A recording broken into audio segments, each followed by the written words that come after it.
Je vous présente ici le matériel que les auteurs, les élèves de la classe utilisent au troisième cycle. Alors, premièrement, le cahier d'inspiration, vous avez une capsule qui explique vraiment son utilisation, qui nous permet de générer des idées. C'est vraiment un cahier pour s'inspirer. Alors, j'ai fait une capsule exprès pour ça, allez la voir pour savoir comment l'utiliser. Ensuite, nous avons le super carnet d'auteur. Donc, dans les ateliers d'écriture de Lucy Calkins, habituellement, on se réfère seulement à la pochette d'auteur et au carnet d'auteur. Donc, libre à vous d'utiliser seulement ces deux outils-là. Il n'y a aucun problème à ça. Et vous pouvez même utiliser le carnet d'auteur pour générer des idées. Moi, dans mon utilisation, parce que je trouve ça important d'être inspiré autrement qu'en écriture et d'utiliser donc diverses situations de notre vie scolaire pour pouvoir s'inspirer. Cet outil-là, il est vraiment utile au quotidien. C'est comme notre meilleur ami dans notre classe. C'est pour ça que je l'ai séparé du carnet d'auteur, parce que pour moi, ça, c'est pour générer des idées, pour s'inspirer. Et ici, on a vraiment le carnet d'auteur dans lequel on va écrire pour pouvoir ensuite se choisir un texte. Premièrement, le cahier est séparé en trois. J'ai la chance cette année d'avoir des élèves qui ont fait une partie de l'année avec moi l'année dernière. Donc, c'est pour ça que le cahier est quand même assez rempli en début d'année scolaire. Donc, ce qu'on fait, c'est que la première page, on la plie de cette façon-là pour montrer que c'est les textes narratifs. Donc, comme vous vous rappelez, dans les formations que vous avez reçues ou que vous allez recevoir à travers les différentes vidéos qu'on vous offre, c'est que quand on fait les ateliers d'écriture, c'est toujours bien de commencer avec le module sur les petits moments ou les textes narratifs. Ensuite, continuer avec les textes informatifs et terminer l'année, si on veut faire 3 modules, par exemple, avec les textes d'opinion. Donc, le cahier est donc séparé de cette façon-là. Alors, on a la partie ici qui est expert en texte narratif, qu'on plie de cette façon-là.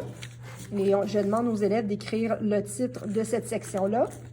Ensuite, on a une autre section. Donc ici, c'est encore expert en texte narratif parce que c'est une élève de l'année dernière. Mais en général, ce que vous auriez, c'est expert en texte informatif. Et à ce moment-là, on fait la même chose. On plie la feuille de cette façon-là pour séparer notre deuxième partie de notre texte, de notre cahier.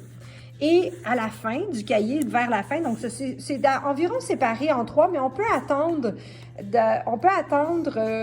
dans le fond, au moment où est-ce qu'on fait l'atelier sur le module sur les textes informatifs pour préparer son cahier. On n'est pas obligé de le préparer d'avance. J'espère que c'est clair. Donc, et ensuite, on pourrait avoir une troisième section du cahier qui va être expert en texte d'opinion. Donc, c'est une façon intéressante de séparer le cahier. Et ce qu'on fait, c'est que dans une des mini-leçons, c'est justement de se trouver un objectif au départ pour notre module, qu'est-ce qu'on veut atteindre. Et ce qui est le fun, c'est qu'à la fin du module, lors de la célébration, ce qu'on fait, c'est qu'on relie notre objectif pour voir est-ce qu'on l'a atteint ou est-ce qu'on l'a atteint partiellement, est-ce qu'on est fier d'avoir atteint notre objectif, est-ce qu'on pourrait encore une fois s'améliorer de fois en fois. Quand vous commencez un module et que c'est la première fois que vos élèves utilisent les ateliers d'écriture et vous aussi, vous ne connaissez pas vos élèves, c'est bien d'écrire un premier texte. Ça fait partie là, des recommandations en début du module. On vous propose de faire écrire à vos élèves un texte, le meilleur texte qu'ils ont écrit de leur vie en 45 minutes, si je ne me trompe pas.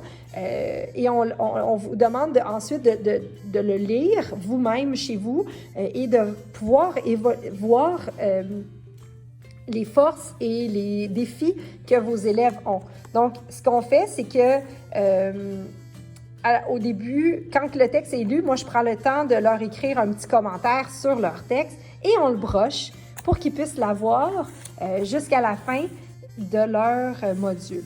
à la fin du module, alors qu'on prend le temps de regarder notre défi, notre objectif qu'on s'était donné, on prend le temps de relire notre premier texte pour voir l'évolution entre le texte de la célébration et le texte qu'on a écrit en début d'année. Donc, c'est vraiment super parce que les élèves voient vraiment l'amélioration alors qu'ils utilisent les mini-leçons et les stratégies qu'on leur offre.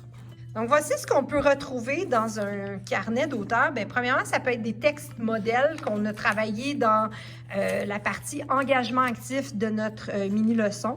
On peut retrouver aussi des textes qui ont été rebrochés parce qu'elle a retravaillé des parties. Elle s'est fait des codes pour pouvoir dire, bon, cette partie-là, je veux la mettre à tel endroit, tel endroit. Je leur apprends aussi, c'est vraiment important de leur apprendre à devenir les maîtres de leur écriture. C'est eux qui sont responsables de leur texte. Vous voyez ici qu'il y a un trombone, c'est parce que ce texte-là va devenir leur germe d'idées. Je vous explique ça dans quelques secondes. Alors, vous voyez un peu là, à quoi ça peut ressembler. Un carnet d'auteur avec des parties qui ont été rajoutées, des parties qui ont été brochées, des parties qui ont été raturées aussi. Donc, voilà. Alors, pour revenir au germe d'idées, à un moment donné, dans vos mini-leçons, vous allez avoir dans le module, vous allez avoir à demander aux élèves d'utiliser un de leurs textes, donc de se choisir dans tous les textes qu'ils ont écrits, un texte qu'ils veulent travailler. Alors, c'est le germe d'idées, c'est la petite semence qu'on prend, qu'on met en terre et qu'on arrose, qu'on arrange, qu'on fait pousser pour que ça puisse croître et devenir la belle plante ou le beau texte que l'on veut publier. Alors ici, cet élève-là a choisi ce texte-là qu'elle veut travailler comme germe d'idée. Et c'est là que la pochette d'auteur arrive. La pochette d'auteur est séparée de cette façon-là. D'un côté, on a les outils de travail, donc toutes les stratégies d'écriture qu'elle peut utiliser pour pouvoir justement s'aider à écrire ses textes. Et de l'autre côté, ce sont les textes qu'elle est en train d'écrire. Elle a même mis des papillons adhésifs parce qu'elle peut en avoir de besoin dans différents textes, pour pouvoir s'écrire des petites notes pour ne pas oublier quand elle va écrire à la maison. Alors, je vous donne un exemple là, de texte. Ici, ce sont des textes informatifs, on en reviendra. Mais ici, on a le germe d'idées qu'elle était en train d'écrire. Et présentement, c'est ce qu'elle a fait. Elle a séparé son texte en différentes parties. C'est là-dessus, c'est sur des feuilles mobiles qu'on vient travailler le germe d'idées. Donc, voyez la différence entre la pochette d'auteur et le carnet d'auteur. Le carnet d'auteur, c'est pour écrire le plus d'histoires possible. Après, on en choisit une qu'on va travailler de façon plus précise, avec plus de profondeur. Dans un des ateliers aussi, dans une des mini-leçons, on présente le processus d'écriture. Je vais vous offrir ce document-là aussi, qui permet de voir toutes les étapes d'écriture jusqu'à la célébration. Donc, pour vous expliquer un peu les outils avec le processus d'écriture, encore une fois, c'est pas prescriptif, c'est vraiment ce que moi je fais. À vous de l'utiliser de cette façon-là ou selon comment vous voulez l'utiliser. Moi, je le fais de cette façon-là. Pour générer les idées, habituellement, on fait ça dans le carnet d'inspiration. C'est là qu'on trouve des idées, qu'on s'inspire, qu'on va chercher un texte qu'on veut écrire. Ensuite, on a se pratiquer qui se trouve à être dans le carnet d'auteur. Et c'est là qu'on se pratique, on écrit. Ensuite, on se choisit un texte avec un petit trombone et on va l'apposer sur le texte qu'on a choisi dans tous ceux qu'on a écrits et on va venir faire l'ébauche rapide de ce texte-là sur des feuilles mobiles. L'ébauche rapide et la révision, souvent ça vient, pas nécessairement ensemble, c'est deux étapes différentes, mais la révision va aussi se travailler sur le document sur feuille mobile qui se retrouve dans la pochette d'auteur. On va ensuite éditer, donc corriger tout ce qui est orthographe, ponctuation, les accords. On va faire ça encore sur notre document sur feuille mobile et on va terminer le tout en publiant. Donc, l'élève peut décider de le faire à l'ordinateur, peut décider de le faire sur des feuilles mobiles, se faire une couverture. Donc, c'est vraiment la partie plus esthétique du travail pour finir avec une célébration. Donc, c'est un document que je vais vous offrir aussi, que vous pouvez mettre à même la pochette d'auteur de votre élève, de vos auteurs plutôt, pour justement qu'ils puissent savoir, bien, je suis rendue où là, dans mon processus d'écriture avec mon texte. Est-ce que j'ai sauté une étape? Si oui, bien, il faut que je revienne pour être sûr que toutes les étapes soient bel et bien là. Alors voilà, c'est la capsule sur les outils de travail pour les auteurs de votre classe.